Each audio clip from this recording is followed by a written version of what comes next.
पहलगाम हल्ल्यासंदर्भात एक मोठी बातमी आहे। 26 पर्यटकांची हत्या करणारे यमदूत म्हणजेच दहशतवादी अजूनही पाकिस्तानमध्ये नाही तर काश्मीरमध्ये लपल्याचं समजतंय।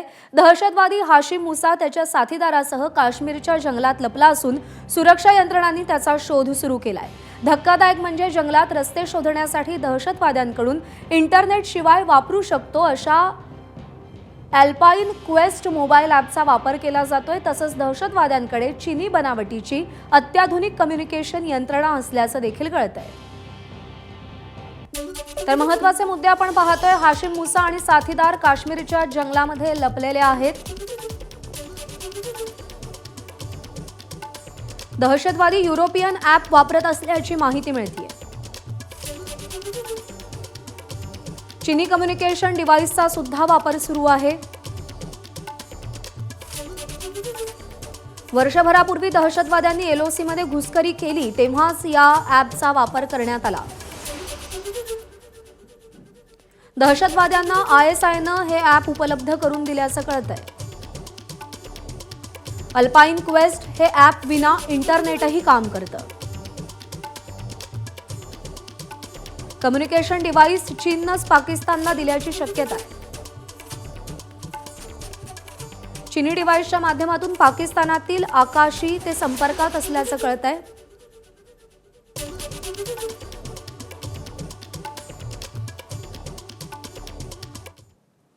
दरम्यान लेफ्टनंट जनरल निवृत्त राजेंद्र निंभोरकर यावर नेमका काय म्हणालेत आपण पाहूया। आपण बसिरान घाटी जर बघितलं तर बसिरान घाटीच्या महादेव हिल्सवरून असे येतात, एक असा खाली भाग येतो आणि तिथे दुसऱ्या बाजूला एक तराल म्हणून गाव आहे आणि तराल गाव त्याला माटेज व्हिलेज म्हणतात। प्रत्येक घराघरातून एक टेररिस्ट झालेलं आहे तिथे। ते बुरहानवानी ऐकलं असेल, ते बुरहानवानी हे सगळे प्रत्येक घराघरातून खूप सारे मारलेले त्याच्यामध्ये आणि प्रत्येक घर मला वाटतं तिथलं टेररिस्टना सपोर्ट आहे, लॉजिस्टिक सपोर्ट आहे। जरा बसिरान घाटीतून आपण वरचं पहाडावर चढून, जंगल खूप दाट आहे वर, आणि वर आलो आणि खाली लगेच तराल घाटी निघते। तराल घाटीमध्ये आणि आपण जायचं म्हणजे एका दिवसात ऑपरेशन नाही होऊ शकत, 2-3 दिवस लागतात। आणि कुठे करणार, काय माहीत आहेच का तिथे की नाही आहे, त्याच्यावरती जंगल आहे, तिथे पण ते लपून बसू शकतात, केव्ज आहेत। त्याच्यानंतर पुढे गेलं तर दचिगाम फॉरेस्ट आहे, त्याच्यानंतर बाल्टालची एरिया, म्हणजे ते कुठेही जाऊ शकतात। यांना टेररिस्टना शोधणं म्हणजे it's like a searching a needle in a haystack. हे जेव्हाच आपण करू शकतो, डायरेक्ट इंटेलिजन्स आपल्याला होतं, पिन पॉइंटेड की इथे आहे, आणि ते इंटेलिजन्स येईल। 100% आय एम कॉन्फिडंट की ते इंटेलिजन्स येईल आणि तुम्ही पाहाल की या जे आतंकवाद्यांना आपण मारलं ते येईल, just a matter of time.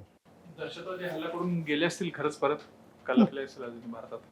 मला नाही वाटत शक्य आहे म्हणून। हल्ला जसं मी सांगितलं, हल्ला करून कुठे गेले असतील, त्यांना इमिजिएटली तर जाऊ शकत नाही। एक्झॅक्टली। मग थांबले असतील, मग त्यांना थांबल्यावर मग आता आर्मी सतर्क आहे, मग तिथून जायचं। समजा जम्मूमधून इन्फिल्ट्रेट केलं त्यांनी, नौशेरामधून त्याला जायला 3 ते 4 दिवस लागतात। मग तिथून क्रॉस कसं करायचं? नाही, म्हणून हा जो 3 ते 4 दिवसाचा वेळ आहे, ते हल्ल्यानंतर भारतीय लष्कर लगेच अलर्ट होईल हेही त्यांना माहिती आहे, आपल्या मागावर असेल हेही त्यांना माहिती आहे। त्याच्यामुळे पळून जाण्यापेक्षा इथंच दबा धरून बसणं त्यांच्यासाठी तेच म्हटलं, ते सध्या माझ्या एक्सपिरियन्स प्रमाणे ते इथेच दबा धरून बसलेले आहेत आणि त्यामुळेच मी कॉन्फिडंट आहे की हे पुढच्या 2-3 महिन्यात कधी ना कधी यांचा खात्मा झालेला तुम्हाला ऐकायला मिळेल। आणि या सगळ्या संदर्भात सविस्तर अपडेट जाणून घेऊयात। सूरज सावंत आपले प्रतिनिधी सध्या आपल्या सोबत आहेत। सूरज, अंदाज वर्तवला जात होता की दहशतवादी हल्ल्याच्याच दिवशी पाकिस्तानमध्ये परत गेले असतील, पण सध्या जी माहिती समोर येते त्यानुसार ते काश्मीरमध्येच लपून बसल्याची शक्यता आहे। इतके दिवस काश्मीरमध्ये कोणाच्याही नजरेस न येता लपून राहणं या दहशतवाद्यांना कसं शक्य होतंय? काय यंत्रणा आहे यामागे त्यांची? नक्कीच प्रज्ञा, आपण पाहिलं तर याआधी देखील दहशतवादी हल्ले झाले होते। त्यांचा जो बॅक डेटा आहे की दहशतवादी कुठल्या कुठल्या कृती करतात त्याची माहिती ही घेण्यात आलेली आहे। मात्र दुसरीकडे आपण हा संपूर्ण जर परिसर पाहिलात, जो सीमा लगत आहे त्या गावांमधील देखील काही घरं आहेत ती या दहशतवाद्यांना सपोर्ट करतात, हे देखील अनेकदा समोर आलेलं आहे। त्यामुळे हा हल्ला झाल्यानंतर हे दहशतवादी पळून गेले असं जे काही म्हटलं जात होतं ते तितकंसं सोपं नाही आहे, कारण पहलगामच्या बेसरन व्हॅलीपासून सीमा रेषा ही खूप लांब आहे, जवळपास 1-2 दिवस तरी त्या ठिकाणी जायला लागतातच. त्यामुळे आजूबाजूच्याच गावांमध्ये, जंगलांमध्ये सर्च ऑपरेशन हे सुरक्षा दलाकडनं सुरू आहे. जी शक्यता वर्तवली जाते आहे, चीनी बनावटीचं त्यांनी फोन्स वापरले होते, त्या सॅटेलाईट्सची नेमकं लोकेशन्स काय मिळतंय का, शेवटचं लोकेशन काय मिळतंय, या सगळ्याच गोष्टींचा जो तपास आहे हा एकदम प्राथमिक स्वरूपात केला जात आहे. प्रत्येक टीम्स वेगवेगळ्या बनवण्यात आलेल्या आहेत. त्यामुळे या दहशतवाद्यांना स्थानिकांकडनंच कुठेतरी मदत ही मिळत आहे. संपूर्ण स्थानिक नाही तर काही दोन जे ठरलेले असतात त्यांच्याकडनं ही मदत मिळते, लपण्यासाठी जागा मिळते.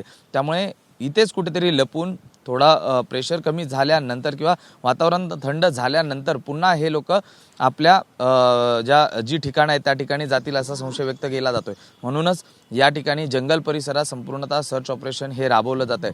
आता नुकतंच एक माहिती समोर आलेली की एक अल्ट्रा नावाचं ॲप आहे जे फार वर्षापूर्वीच बंद झालेलं आहे. त्याचा वापर त्यांनी कम्युनिकेशनसाठी केलेला आहे. 1-2 नाही, जवळपास एकाच कम्युनिकेशनसाठी वापरलं जात नाही तर 2 ते 3 ॲप्स असतात ते कम्युनिकेशनसाठी वापरले जातात. प्रामुख्याने ही जी स्ट्रॅटर्जी आहे ही फार जुनी आहे. मात्र हे ॲप बंद झालेलं आहे अल्ट्रा नावाचं.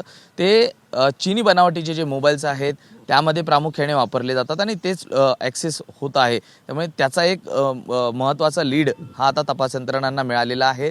सर्वत्र बेसरन व्हॅली, पहलगाम सर्वच सीमांवरती अलर्ट जारी केलेला आहे. त्यामुळे सीमा सुरक्षा हे देखील अलर्ट झालेलं आहे. त्यामुळे त्यांना पुन्हा सीमेपलीकडे पळणं अशक्य आहे. त्यामुळे हे याच परिसरात लपल्या अनुषंगानेच कुठेतरी सर्च ऑपरेशन सुरू आहे. प्रज्ञा. बरोबर आहे सूरज, गुन्हेगार कितीही हुशार असला तरी सुद्धा तो कधी ना कधी काहीतरी चूक करतो. त्या एका चुकीची प्रतीक्षा आहे आपल्या यंत्रणा, अर्थात त्यानंतर स्ट्रॉंग ॲक्शन घेतील. सूरज, धन्यवाद दिलेल्या माहितीसाठी. एबीपी माझा, उघडा डोळे बघा नीट.